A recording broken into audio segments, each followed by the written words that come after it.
Bonjour Victor, Bonjour, c'est Lydie. comment tu vas? Oh, ça va, ça va. Je suis très heureuse d'être à Bielefeld. Comment on le dit Bielefeld? On dit Bielefeld, oui. C'est quoi Bielefeld? Bielefeld, c'est une ville, disons, entre Hanovre, qui est située entre Hanovre et puis Dortmund, pour situer les gens, parce que Bielefeld n'est pas très connu sur le plan géographique par plusieurs Africains, parce que c'est une ville moyenne, c'est une ville d'à peu près 320 000 habitants. Ok. Bon, revenons à ta personne. Qui est Victor Disakozo, si je prononce bien le nom? Oui, mon nom c'est Djissa, comme tu l'as prononcé, Djissa Kodjo, c'est le nom, en fait, Djissa c'est le nom de mon père. Et Kodjo, c'est déjà un nom qui résonne un peu de l'Afrique de l'Ouest. Je vais le dire tout de suite, le nom Djissa, ça vient de mes parents qui viennent du Ghana. Mon père vient d'Aflaou, c'est-à-dire c'est à la frontière proche de Lomé, au Togo. Et puis ma maman vient à l'intérieur du Ghana déjà, un village peut-être à plus de 20 km de la frontière. Donc en fait, le sang qui coule en moi est un sang ghanéen.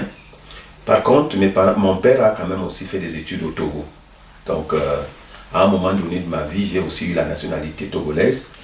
Et ce que je peux dire, c'est que le nom Djissa, c'est le nom de mon arrière-grand-père. Mon arrière-grand-père et mon père a adopté ce nom. Et Kodjo, je sais que je suis né lundi, c'est dans la tradition Évé. On donne le nom Kodjo à ceux des enfants qui sont nés un lundi. Et quand c'est une fille, c'est Adjo. C'était le prénom qu'on utilisait avant la colonisation. Donc si on vient aussi le nom de Victor, Victor c'est mon prénom chrétien, puisque je suis catholique. En fait, mes parents m'ont baptisé catholique et Prevail, c'est un synonyme du mot anglais, la victoire. Pourquoi une victoire? C'est parce que dans mon histoire, mes parents se sont connus au Cameroun. Je vais revenir là-dessus après. Comment mes parents sont arrivés au Cameroun. C'est que quand ma maman était enceinte, je suis leur premier fils, elle a beaucoup souffert, n'est-ce pas, puisqu'elle vivait avec des... Continue. Elle vivait avec des parents qui n'étaient pas ses propres parents, c'était comment on peut dire, des tuteurs qui l'ont amenée au Cameroun. Et une fois qu'elle était enceinte, ceux-ci n'étaient pas vraiment contents et à un moment donné, les amis de papa ont décidé d'enlever ma maman de la souffrance, de cette souffrance, cette souffrance qu'elle a subie pendant qu'elle était enceinte. Et ils avaient promis que lorsque j'allais venir au monde, ils allaient me donner le nom de Victor, qui signifie victoire. Et ils ont pris un synonyme anglais, to prevail, qui veut dire aussi victoire. Donc ils ont vaincu, n'est-ce pas, ceux-là qui ont maltraité ma maman quand elle était enceinte. C'était un peu la petite histoire, quoi. Oh. C'est pour ça que je m'appelle comme Djissa. Djissa, c'est le nom de ma famille.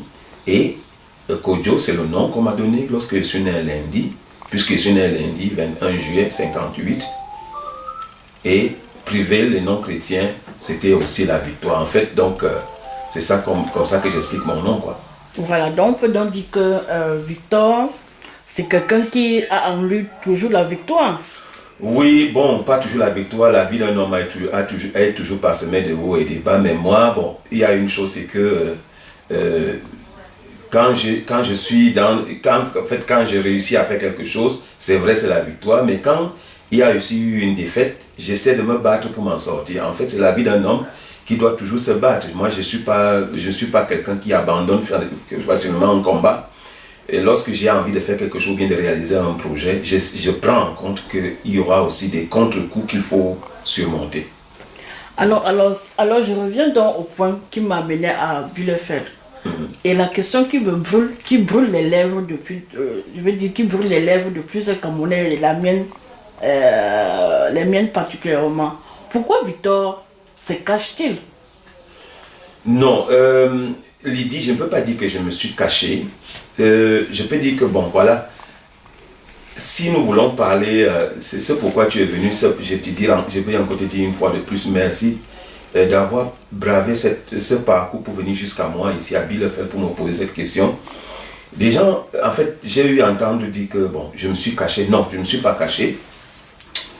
Voici ce qui est arrivé. Le challenge, quand je l'avais initié, disons que quand il avait initié le challenge, il y a 22 ans, en 92, ici à Bielefeld, Mon but était juste de rassembler les Camerounais, avec les petits moyens qu'on avait ici. Disons que je n'étais pas seul. Comme quand je l'ai initié, mon but c'était de revoir tous les Camerounais. En fait, certains venaient déjà nous voir ici, pour plusieurs raisons. Parce qu'ils sentaient que on était dynamique à l'époque. On faisait beaucoup de trucs pour le Cameroun. On avait présenté 1 an à l'avant le Cameroun aux Allemands ici. Et c'est cette dynamique qui nous avait à l'époque aussi galvanisé pour pouvoir créer ce challenge.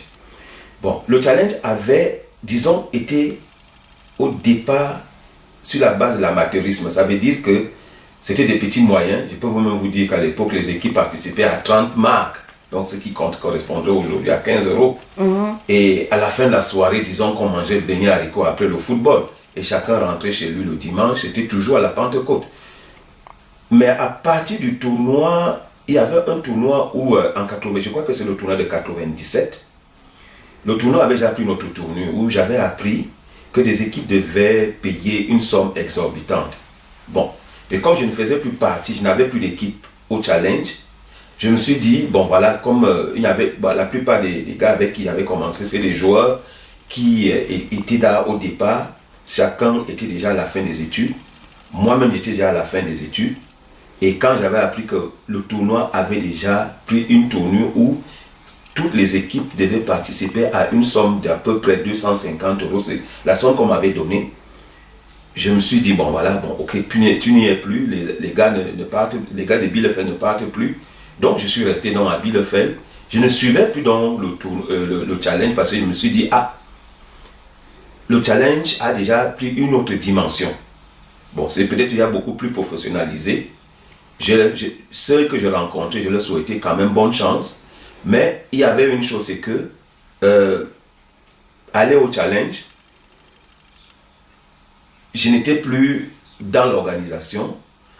On ne me demandait plus ce qu'il fallait faire. Bon, ceux qui avaient pris le relais faisaient déjà les choses telles qu'ils avaient préconisées. Parce que pour moi, je voulais que ce soit un tournoi. Lorsque l'équipe qui gagne, n'est-ce pas, puisse l'organiser. C'est moi qui l'avais instauré.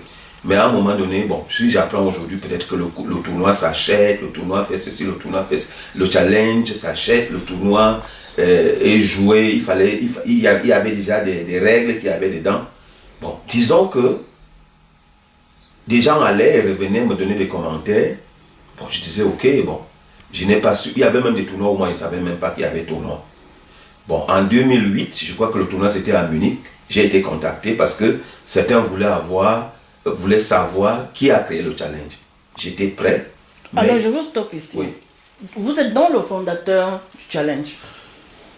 Fondateur, quand on dit fonder quelque chose, ou bien créer quelque chose, donc je ne peux pas dire que j'ai fondé, mais si des gens utilisent le mot fondateur, peut-être je suis le fondateur, mais qu'est-ce que j'ai fait? J'ai initié le tournoi dans ce sens que je me suis assis. J'avais d'abord une équipe à Bielefeld déjà qui fonctionnait, une équipe africaine qu'on appelait Coconuts, parce que moi-même je suis un mordu du ballon rond. C'est tout jeune au Cameroun, a toujours voulu jouer au football, a rêvé un jour peut-être de jouer dans une équipe, une grande équipe. Mais moi aussi je jouais au football. Je ne peux pas dire que j'étais un bon joueur ou bien quoi, mais quand je suis arrivé à Bielefeld, j'ai trouvé qu'il n'y avait pas une équipe de football africaine. Et j'ai formé une équipe de football africaine qui s'appelait Coconuts. On jouait. C'était en quelle année? C'était en 88 que j'avais créé cette équipe. Je venais à peine d'arriver et que j'avais trouvé qu'il n'y avait pas d'équipe de football, il n'y avait que peut-être une association d'Africains qui avait organisé une fête, et après même, il y a eu des discussions et cette association s'était gâtée. Et puis moi, quand je venais d'arriver, je ne parlais même pas encore bien l'allemand, et j'avais demandé à mes aînés qui étaient là si on ne pouvait pas former une équipe de football africaine. Ils ont trouvé l'idée très bien et ils m'ont aussi aidé, n'est-ce pas, à mettre sur pied. J'étais le capitaine de cette équipe au départ. Donc j'ai organisé tout et cette équipe fonctionnait très bien à Bielefeld. On avait toujours des articles dans les journaux que cette équipe était une très bonne équipe. Et les gars venaient de Paderborn pour venir nous renforcer ici. Les Camerounais qui venaient de Paderborn, bien de Hanovre, pour venir nous renforcer ici. Et les gars, c'était des Africains ou c'était juste des Camerounais? Bon, au départ, c'était des Africains. De quelle nationalité par exemple? Il y avait beaucoup de nationalités. J'avais des Africains, des Sénégalais, des Gambiens, des Gambiens. Des Camerounais en grande partie également, des Congolais. Cette équipe était vraiment un rassemblement d'Africains à l'époque. À un moment donné, puisque certains ne voulaient plus venir jouer, lorsqu'il faisait très froid, j'avais donc eu l'idée aussi d'ouvrir même cette équipe à d'autres nationalités comme des Brésiliens ou bien même des Allemands. Parce que si on se retrouvait devant des équipes et qu'en hiver et qu'il faisait froid, on se retrouvait à 6, donc on pouvait perdre le match forfait, par forfait, je ne voulais pas, il fallait qu'on joue. Donc j'ai été obligé de sauter sur mon ombre et de dire, écoutez, bon, cette équipe peut s'ouvrir aussi à d'autres nationalités. Pour qu'on maintienne encore l'équipe, il fallait à tout prix que cette équipe fonctionne. Bon, ceux des Allemands qui voulaient bien jouer avec nous ont émis le vœu que bon, on aime vraiment votre façon de faire parce que vous parlez plusieurs langues sur le terrain et vous déroutez l'adversaire, ils s'intéressaient. Plusieurs langues africaines. Plusieurs langues africaines. Donc, on a intégré aussi des éléments pendant l'hiver, on a intégré des éléments et même en été, des Allemands ou bien qui voulaient bien jouer avec nous, ou bien des Brésiliens, ou bien d'autres nationalités, des Marocains qui voulaient jouer avec nous et qui trouvaient ça intéressant, quoi. Bon, revenons au point principal. Oui. Comment tiens, je vais parler de Victor, à l'idée de créer l'idée du challenge camerounais. C'est pourquoi je suis là. Voilà. Alors, expliquez-nous, ou bien explique-nous en quelque sorte. On peut se tutoyer, n'est-ce pas? Au départ, je suis assis avec des amis camerounais. C'était d'abord des Camerounais. Je vais citer Ale Ekane, qui est aujourd'hui au Cameroun à Kumba. Je vais citer Maryse Nsangou-Njikam, qui est actuellement chargée de cours à l'université de Yaoundé, dans le département allemand. Et Jean-Jacques Nomo, qui est ingénieur et qui est aussi au Cameroun, qui est en train de construire, je crois, un grand centre artisanal à Ngaoundéré. Bon, avec cela, on était toujours ensemble comme des frères et des sœurs. Donc vous étiez à 4. Nous étions 4, et même peut-être 5. Disons que Jérôme venait. Quel Jérôme? Jérôme Nana Monteux. Jérôme Monteux Nana. Nana, voilà, il venait. C'est lui d'ailleurs qui vous a même présenté l'autre jour à Dortmund. À Dortmund. D'une manière inofficielle. Inofficielle, c'est ça. Et je peux dire que Jérôme, et c'était un petit frère, qui a été d'ailleurs même l'un des témoins de mon... En fait, il était témoin de mon mariage également, mais qui venait toujours à Bielefeld parce qu'il avait des relations ici et qui avait assisté, n'est-ce pas, à ce moment-là, à la création et qui participait à la discussion. Bon, comment faire pour créer un tournoi camerounais? Nous voulions un tournoi qui réunissait tous les Camerounais. C'était d'abord ça l'idée. Et l'idée venait de toi. L'idée est venue de moi. Et il fallait maintenant trouver des moyens pour pouvoir rassembler les Camerounais qui devaient venir au tournoi et qui ne devaient pas venir. Bon, j'ai dit, commençons petit à petit, c'est-à-dire écrivons des lettres à ceux des villes où il y a des Camerounais qui sont autour de Bielefeld. Donc voilà que nous avons écrit des lettres à plusieurs villes. On a écrit à Dortmund, on a écrit à Paderborn, qui est à 45 km de Bielefeld. On a écrit à Braunschweig, parce qu'il y avait des gars qui venaient de Braunschweig, qui venaient souvent nous voir ici, qui avaient participé à notre présentation du Cameroun un an à l'avant. Et à tous ces gens-là, et ils avaient multiplié les lettres à d'autres villes. Ceux de Braunschweig. Ceux de Braunschweig, ceux de Clausthal-Zellerfeld, et ceux de Paderborn également. Mais à la fin, et ceux de Hanovre aussi. Et à la fin, voilà, donc on a seulement retenu, à cette époque, je crois, 5 équipes qui sont venues. 5 équipes entièrement camerounaises. Entièrement camerounaises qui sont venues. Il n'y avait pas d'autres nationalités à l'intérieur. 5 équipes qui sont venues. Et nous avons donc démarré comme cela, à la Pentecôte de l'année 1992, le tournoi camerounais. En fait, il était question aussi de donner un nom. Alors, voilà alors que dire tournoi camerounais, on s'était dit, bon, tournoi camerounais, c'est un peu tournoi de quoi? Tournoi de football, c'est un peu long. Donc la discussion de cette nuit-là, c'était un mois à l'avance qu'on avait mis des trucs sur pied. Un mois à l'avance, on avait décidé soit de faire le tournoi sur le 20 mai, qui est la fête nationale du Cameroun. Les gens ont trouvé que non, parfois à l'ambassade, il y a souvent la fête nationale. Ce n'était pas possible. On a trouvé que la Pentecôte était bonne puisque le lundi était férié. Donc on pouvait commencer le tournoi un vendredi et finir le dimanche comme on le fait jusqu'aujourd'hui, jusqu'au dernier tournoi. C'est le même truc qu'ils ont gardé. Le tournoi est toujours à la Pentecôte. Donc, Le problème était de savoir maintenant qui... Et c'était quelle date? La date même C'était autour du 5, je crois que la Pentecôte c'était autour du 5 juin. 5 juin 92. Ok. Voilà. Donc le tournoi aujourd'hui a exactement 22 ans. Donc, qu'est-ce que je fais? Qu'est-ce que j'ai dit? J'ai dit aux gars, trouvons un nom à notre tournoi. Un nom même d'un animal ou bien d'un truc. Bon. Alors, il y avait un handicap, ça je vais le noter. Dans le groupe, il y avait un anglophone. Bon. Un Camerounais anglophone, voilà, d'exception anglophone. Ce que nous disons au Cameroun anglophone, voilà. Il dit, j'ai dit à mes amis francophones, vous voyez, si allez, il travaille avec nous, il est bien avec nous, il est camerounais également. Si on donne un nom francophone, ça ne va pas peut-être lui plaire, peut-être ça va peut-être le chasser. C'est comme si nous les francophones, on était tous seuls à le faire et tout ça. Alors, Maris qui me dit, Victor, mais quel est le nom que toi tu veux donner? Alors, je dis, pourquoi on ne peut pas dire challenge? Elle me dit challenge, mais elle me dit, mais Victor, c'est génial le mot challenge. Pourquoi? Parce que c'est le même mot s'utilise en français comme en anglais. Un challenge, un challenge. Alors on dit, allez, est-ce que le mot challenge n'est pas... Elle me dit, challenge camerounais. Cameroun, lui il a dit Camerounais challenge. Je lui ai dit, ok, nous on va dire challenge camerounais. Parce que le mot challenge, là, quand tu vas encore dire camerounais, c'est comme si c'est des expressions anglophones. Donc c'était une discussion qui a eu lieu, mais à la fin on a trouvé un consensus. C'était le challenge camerounais. C'est comme ça que le nom est venu. Et la date, est-ce qu'on peut se rappeler de la date exacte de ce jour-là? Le jour-là, quand on a eu le nom, c'était exactement, je crois, le 13 mai. Juste une semaine avant la fête nationale. C'est là où on a eu le nom. Ce nom de challenge, voilà. Et c'est ce nom qui est resté juste... Et c'est ce nom qui était à l'entête de toutes les lettres qu'on avait écrites à toutes les équipes. Malheureusement, on n'a plus les lettres là aujourd'hui. Sinon, ceux qui avaient dessus les lettres disaient que nous vous invitons à un challenge camerounais entre guillemets. Donc un tournoi de football. Au départ, c'était qu'un tournoi de football. Donc il fallait venir avec une équipe de football, avec des supporters, il y avait des femmes aussi qui venaient avec ces équipes-là. C'était le football, tout simplement. C'est comme ça qu'est venu le nom, le challenge. Pourquoi? Parce que nous voulions le mot, il y avait un mot qui rassemblait, et disons, ceux des expressions francophones et des expressions anglophones. Okay. C'était comme ça. Ok.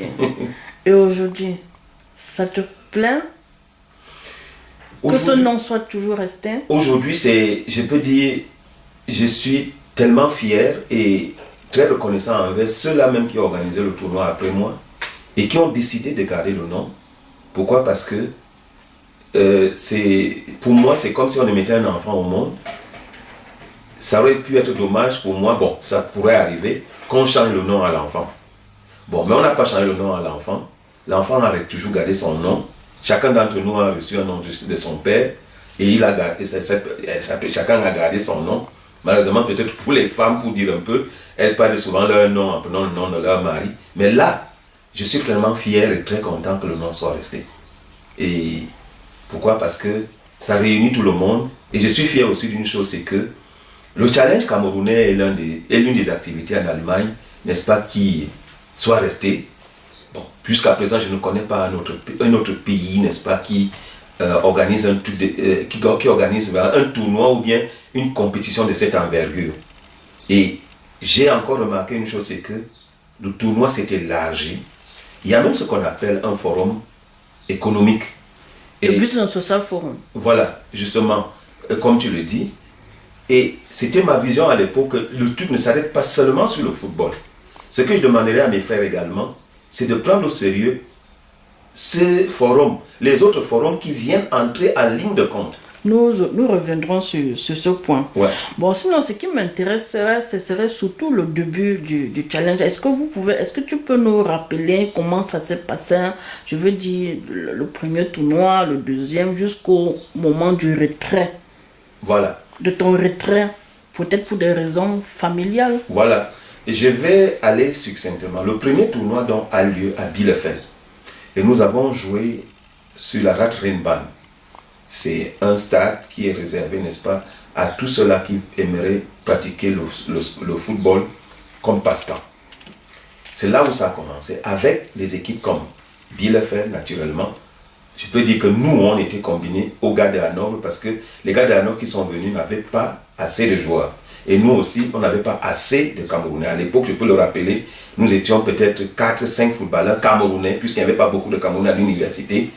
À l'époque, on n'était pas très nombreux. Il n'y avait que 7 Camerounais à l'université de Bielefeld, parmi lesquels une fille. Les autres ne voulaient pas jouer au football, ou bien ne pouvaient pas jouer au football. Nous étions peut-être seulement 2 ou 3 ou 4 à jouer au football. Donc, il fallait qu'on fasse une équipe pour pouvoir affronter les autres. Donc, les gars de Hanovre se sont combinés à nous pour former une seule équipe. Donc, il y avait l'équipe de Paderborn qui était très forte et soudée, puisqu'une grande communauté camerounaise se retrouve à Paderborn. Soit qui viennent d'arriver pour les cours de langue, ils sont plus nombreux d'ailleurs, plus que nous-mêmes jusqu'à présent. Et l'équipe de Braunschweig était là aussi là. L'équipe de Braunschweig était complète. L'équipe de Klaus-Karl-Zellerfeld était aussi complète. Parce que c'est là où se trouve le département de géologie, ainsi de suite. Et j'ai même retrouvé encore un des participants dernièrement au Cameroun qui est déjà le chef du département de géologie. Il s'appelle Ponce, Nguema Ponce, et qui est au Cameroun également. Et la 5e équipe, je crois que c'était une équipe qui venait de Detmold. Non. Rectificatif, il n'y avait que 4 équipes, voilà. 4 équipes. Voilà. Donc, on a d'abord fait un modus où chaque équipe devait jouer contre l'autre, comme dans un tournoi, et puis les 2 premiers devaient jouer la finale. C'était très simple. Bon, voilà. Le tournoi a commencé à l'heure, tout le monde était ponctuel. À ce moment-là, on a commencé le tournoi, et je rappelle que ce jour-là, le tournoi s'est passé sous la pluie, vraiment. Et ce qui m'a le plus émerveillé, c'était que ce jour-là, il y a eu 2 exemples. Des Camerounais qui ne s'étaient plus vus depuis de longue date. En 92. En 92, là. Chacun et 2 garçons qui se sont embrassés parce qu'ils ne s'étaient plus vus. Depuis peut-être, je ne sais pas combien d'années, ils m'avaient dit qu'ils avaient fait l'école primaire ensemble et ils se sont perdus de vue. Alors ils se retrouvent en Allemagne. Et je peux rappeler même que les 2 n'ont même plus joué au football.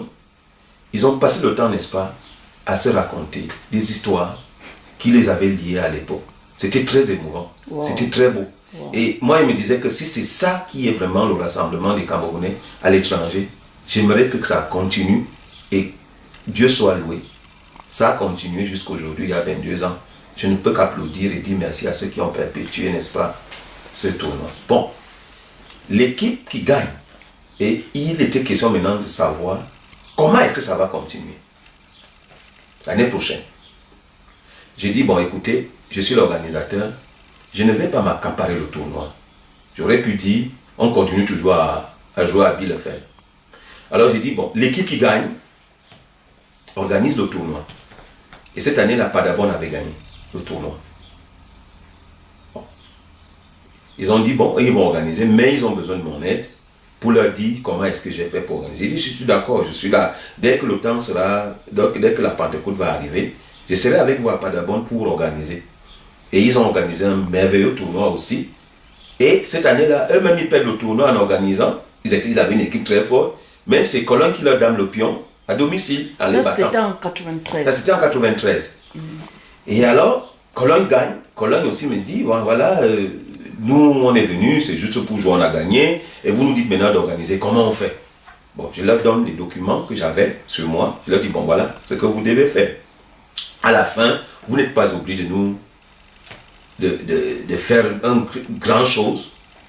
Nous, on a commencé avec beignets haricots à la fin de toutes les manifestations, à la fin de tout le football, beignets haricots avec quelques casiers de bière et puis quelques jus. C'est bon. Si vous pouvez aussi faire la même chose en nous recevant, si vous pouvez peut-être augmenter le nombre d'équipes, ça, c'est à vous de le faire. Mais tâchez toujours d'écrire aux équipes que vous voulez, que ce soit de Berlin, que ce soit de Hambourg ou bien d'autres équipes, écrivez-leur les lettres à temps, ils n'ont qu'à vous répondre aussi, vous leur donnez un délai, comme on fait en Allemagne. Alors ils ont accepté. Et c'est en 1994, à Cologne, qu'il y a l'entrée des équipes comme Berlin et puis Hambourg. Plus les autres équipes comme Paderborn, ainsi de suite. Et je peux dire que c'était une chance pour le tournoi, c'est que à chaque tournoi, il y avait toujours une nouvelle équipe qui gagnait. Ça, c'est à Cologne, c'est Hambourg qui gagne. Et automatiquement, Hambourg prend le relais. Et là, nous sommes en 80. Et maintenant, nous allons maintenant en 95, nous allons maintenant à Hambourg. Donc, Hambourg organise le tournoi. Ça a été réussi également. Ils ont bien organisé le tournoi. Bon, sauf peut-être qu'il y avait eu la soirée un peu démarrée trop tard parce qu'il fallait des discours, la nourriture n'était pas prête. Bon, c'était c'était toujours les petits couacs du départ qu'il fallait toujours accepter. Donc, ça veut dire qu'à Paderborn, à Bielefeld, à Paderborn, à Cologne, oui, il n'y avait pas eu de soirée. Si, il y a eu des soirées. Il y a toujours eu des soirées. Les soirées toujours accompagnées beignets haricots. Bon, déjà à Paderborn, ils nous avaient déjà offert autre chose. C'était déjà, ils avaient fait l'ondolé. Bon, ça, c'était déjà bien. À Cologne, c'était la même chose. À Cologne, c'était beaucoup plus grand. Ils nous ont invités plutôt ils avaient loué, disons, une discothèque où déjà quelqu'un pouvait venir et peut-être payer l'entrée à 5 marks à l'époque. C'est ce qu'ils nous ont dit parce qu'ils n'avaient pas assez de moyens pour pouvoir prendre une salle. On a dit, ok, c'est pas aussi cher que ça. Mais pour dire, par exemple, que l'organisation était comme ceci au départ, pour l'hébergement des challengistes à l'époque, chaque équipe ou bien chaque membre de l'équipe organisatrice pouvait se débrouiller pour chercher des chambres aux challengistes. On se retrouvait parfois dans une chambre à 4, mais on prenait le soin d'avertir le Hausmeister, c'est-à-dire le concierge de chaque immeuble, pour qu'il n'y ait pas trop de plaintes. Donc c'est comme ça qu'on avait organisé à Bielefeld.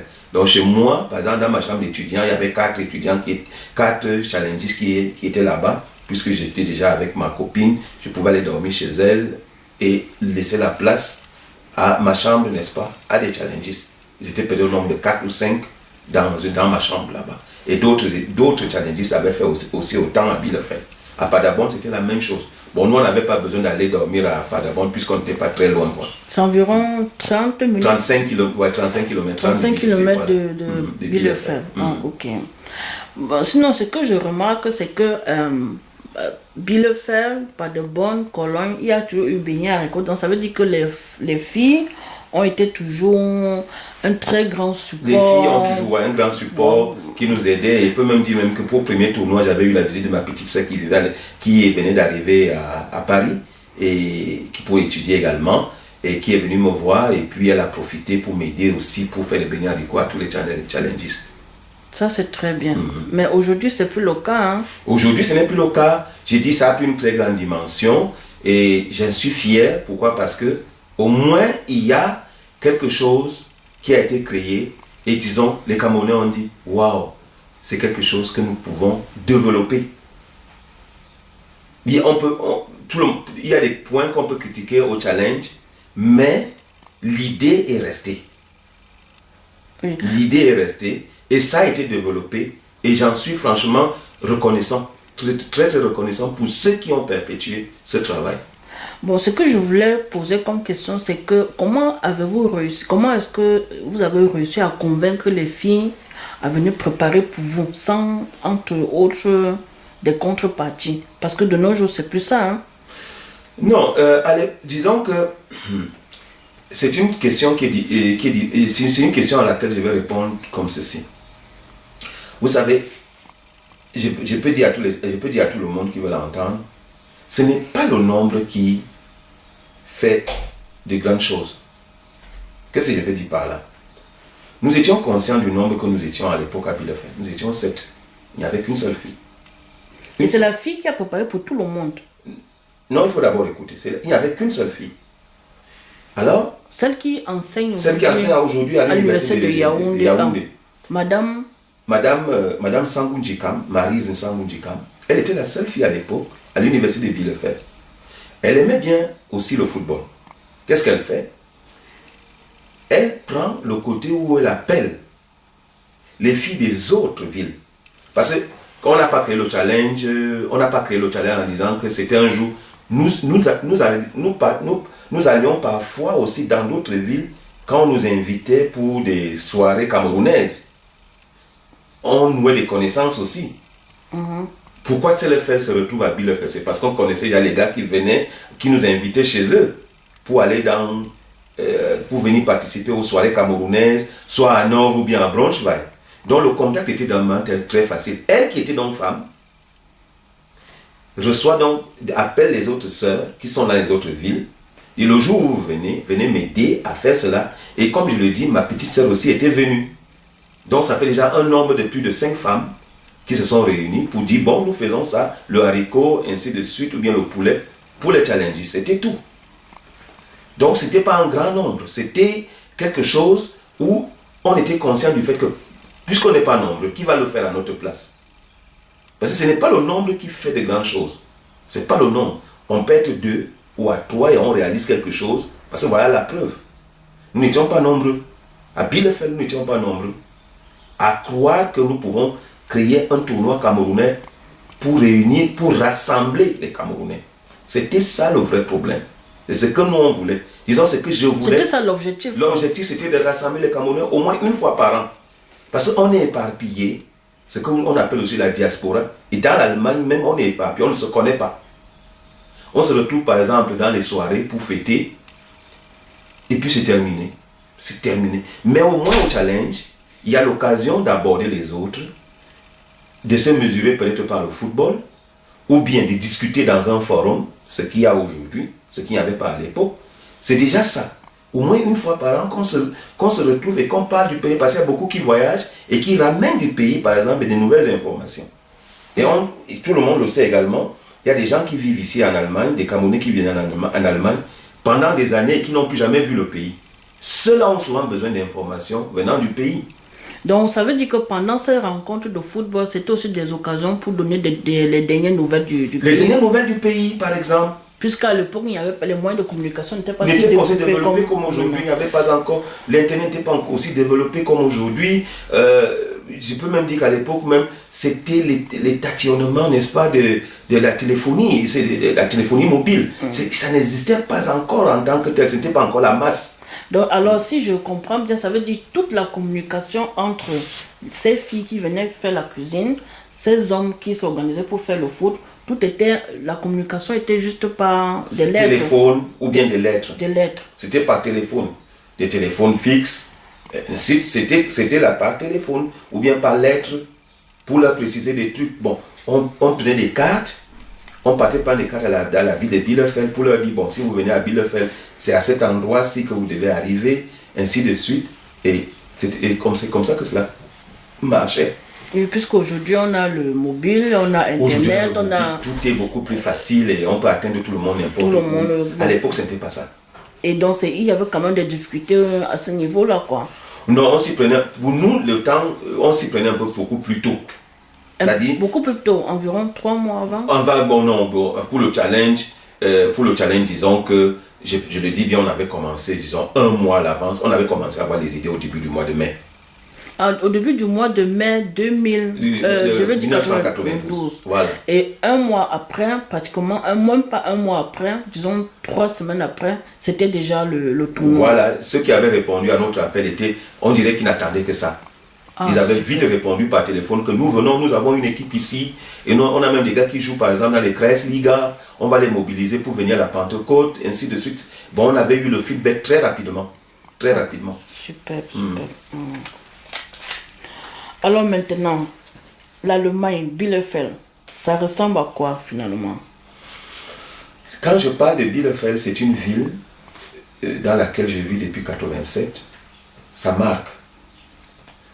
Quand j'ai quitté Bruxelles, parce que je suis entré en Europe par la porte de Bruxelles, je venais pour étudier, disons, l'informatique. Disons brièvement que ça n'a pas été ce que je voulais faire. En fait, j'ai eu un bac A au Cameroun. Soit dit en passant, j'ai fait toute ma formation au Cameroun. Nous y reviendrons tout à l'heure. Donc, quand j'arrive à Bruxelles, c'était pour faire l'informatique. Ça n'a pas donné. En fait, ce n'est pas que je n'ai pas pris ça au sérieux. J'ai pris ça au sérieux, mais ce n'était pas mon affaire. J'ai voulu franchement étudier. J'ai toujours voulu être enseignant.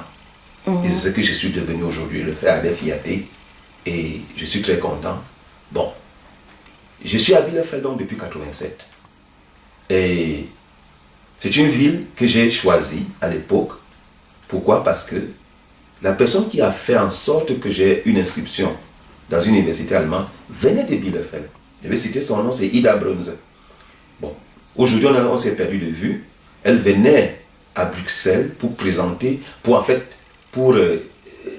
renouer le contact avec son ancien copain qui était camerounais, un certain Medjo Richard, qui était mon ami quand je suis arrivé à Bruxelles. Et voilà comment, sans le vouloir, je me retrouve, en fait, je n'avais jamais rêvé de venir en Allemagne.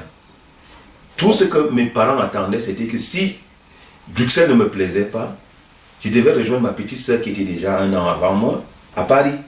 Donc, pour tout le monde, s'attendait que Victor, si ça ne lui plaît pas à Bruxelles, il va continuer ses études à Paris, bon, ou bien en France. Mais ça n'a pas été le cas. Moi, tout de suite, spontanément, j'ai accepté l'offre que la femme me donnait de venir à Bielefeld étudier. Et c'est comme ça que je suis donc resté à Bielefeld. Et j'ai fait toutes mes études à Bielefeld. J'ai terminé mes études à Bielefeld. Et soit dit en passant, je me suis aussi marié à Bielefeld. Wow, super. Voilà. Et pour moi, Bielefeld, c'est une ville que je peux dire où je vis presque, c'est déjà la moitié de ma vie, déjà, avec le nombre d'années que j'ai. Et puis, si on fait la moitié, je les ai passées à Bielefeld. Donc, pour moi, c'est déjà aussi une ville qui m'a adopté, ou bien que j'ai adopté, et qui est une ville qui me plaît, de par son envergure. Parce que je suis quelqu'un, vivre dans une grande ville n'est pas... Je n'ai vraiment pas un intérêt à vivre dans une grande ville. Cette ville me plaît, et puis bon, je suis là, et j'ai mon boulot ici, j'ai ma famille ici. Donc, pour moi, Bielefeld est déjà une ville comme le reste. Mais il y a une chose, c'est que, pour moi, quand je parle d'un pays qui m'a bercé, pour lequel j'ai toujours une nostalgie lorsque je me retrouve, je suis parfois obligé d'écouter une musique, c'est la musique camerounaise. Ou bien aller rencontrer quelqu'un, je rencontre les Camerounais pour faire les commentaires comme on dit. Et le Cameroun a toujours été pour moi le berceau que je n'oublierai jamais. Je crois que si pour le reste de ma vie, le Cameroun demeurera toujours le pays qui m'a le plus que j'ai porté toujours dans mon cœur. Très bien. Bon, tu es arrivé à Bielefeld en 87. Et entre 87 et 95, quelles étaient les relations entre les Africains, entre les Camerounais? Comment cela se passait? Quand on parle de relations, est-ce que c'était de bonnes relations? Oui, ça je peux le certifier. Je peux toujours te dire, Lydie, c'est que le nombre que nous étions à l'époque en Allemagne, tout le monde doit le savoir, jusque dans les années 80-90, le nombre des Africains en Allemagne n'était pas aussi exorbitant comme aujourd'hui. Il n'y avait pas beaucoup d'Africains. Il n'y avait pas beaucoup. Pourquoi? Parce que ceux des gens qui viennent des pays francophones, je peux aussi dire moi-même, quand il y a des nuits, j'ai passé des nuits blanches à réfléchir si je faisais le bon choix d'aller en Allemagne. À cause de la langue. Puisque j'avais eu un bac à allemand, je n'avais pas bien appris l'allemand au Cameroun. En fait, je ne pouvais pas déjà m'exprimer de manière rapide ou bien soutenue. Et déjà, mon père même avait eu des appréhensions. Il m'a dit, mais cet enfant, qu'est-ce qu'il a dans la tête? Il serait mieux d'aller en France, qu'est-ce qu'il va chercher en Allemagne? C'était ça. Et beaucoup d'Africains, il y avait des pays même qui n'étaient pas représentés à l'époque en Allemagne. Je peux dire à Bielefeld, il n'y avait pas beaucoup de Camerounais. Il n'y avait pas beaucoup de Sénégalais. Il n'y avait pas beaucoup d'Africains en général. Donc, quand on est moins nombreux, ça je le dis, quand on est moins nombreux, plus les liens se resserrent. Donc il y avait une certaine solidarité. Donc quand les gars de Göttingen avaient peut-être une soirée camerounaise, ils cherchaient à sorte que les frères camerounais aussi de partout puissent venir à leur fête. Et c'est comme ça qu'on se retrouvait, par exemple, à Göttingen en train de fêter avec eux. On louait une voiture, puisque une voiture a 5 places. On allait à Göttingen. Ceux de Hanovre faisaient la même chose quand il fallait venir ici. Et là où il y avait peut-être j'avais remarqué à l'époque que là où il y avait une grande communauté camerounaise, il y avait aussi plusieurs problèmes. C'est ce que j'ai remarqué. Il y avait plusieurs problèmes. Il y avait des problèmes d'animosité, il y avait des problèmes relationnels. Mais ici, à Bielefeld par exemple, puisque nous étions 7, il y avait quelque chose que j'ai remarqué. Il n'y avait pas plus de 2 personnes par ethnie. Donc il n'y avait pas plus de deux, par exemple, deux Bamileke, il n'y avait pas plus de deux Ewondo. Nous étions différenciés. Je peux même dire, il y avait une Bamoun, un Eton, un Banyangé, bon, zone anglophone. Donc on était diversifiés. Et moi qui étais avec eux, il y avait un problème. Pour eux, pas pour moi. Peut-être pour moi aussi. Parce que j'étais souvent embarrassé quand finalement, enfin au début, ils s'étaient embarrassés quand ils leur avaient dit que je n'étais pas camerounais de nationalité. Parce qu'ils se disaient que j'appartenais, disons, à un groupe ethnique. Mais je n'appartiens à aucun groupe ethnique au Cameroun. Mais ce qui est sûr par la force des choses, je suis né à Ebolova. Donc, je suis du sud, disons ça comme ça. Mais le sang qui coule en moi n'est pas, on ne peut pas le localiser au Cameroun. Mes parents viennent du Ghana, point, c'est tout. Et je suis né au Cameroun. C'est ça la vérité. Et il y avait quelque chose. C'est l'histoire. C'est l'histoire. Et il y avait quelque chose que je remarquais avec plusieurs de mes frères camerounais, même quand on allait ailleurs, les gens m'entendaient m'exprimer, les gens m'entendaient parler du Cameroun avec ferveur.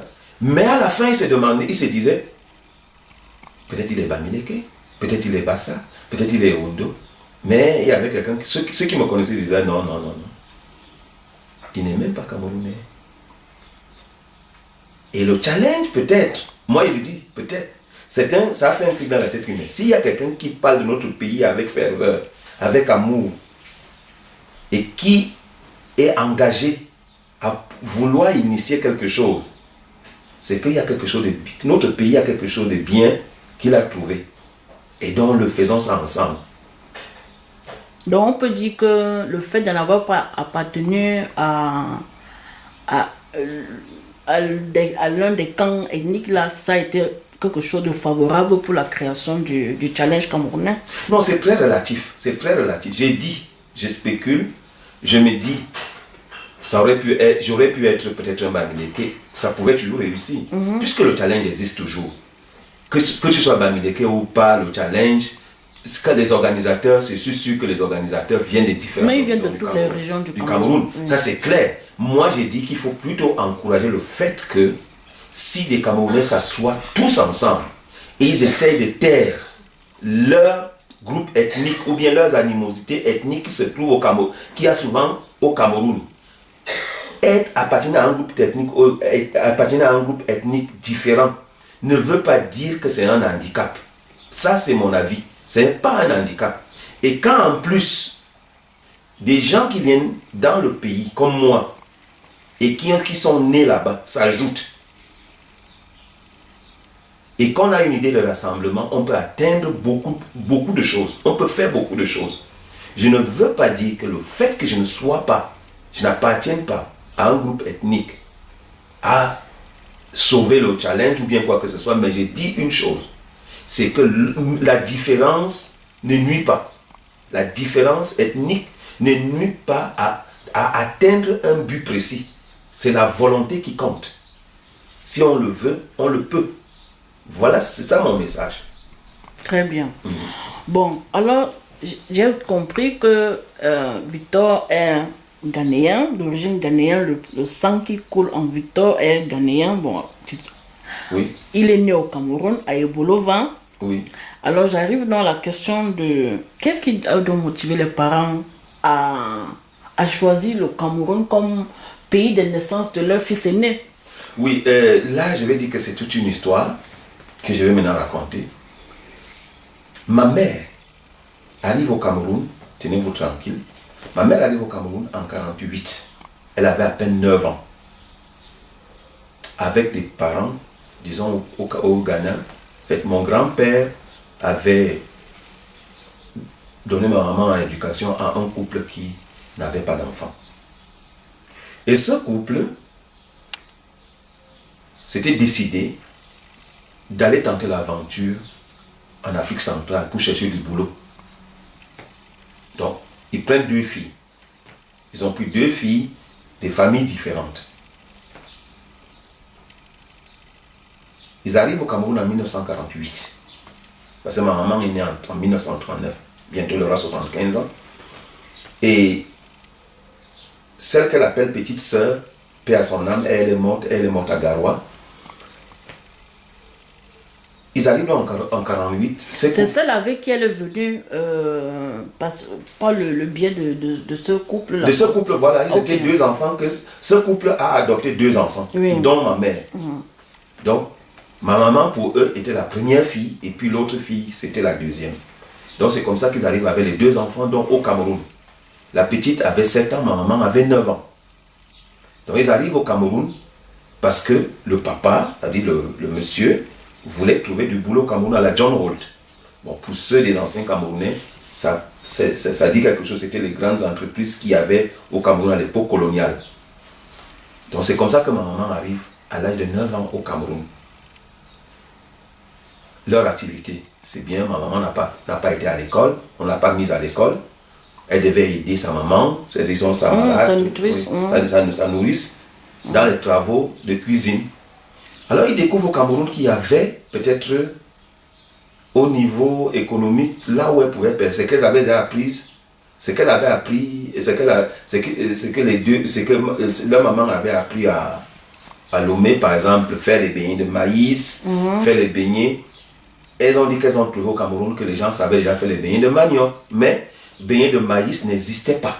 Nous allons revenir sur le point. Donc c'est comme ça donc que ma maman arrive, disons que maman arrive en 48. Mais mon père, lui, il est arrivé aussi pour les mêmes raisons, comme le tuteur de ma maman, pour chercher du boulot au Cameroun.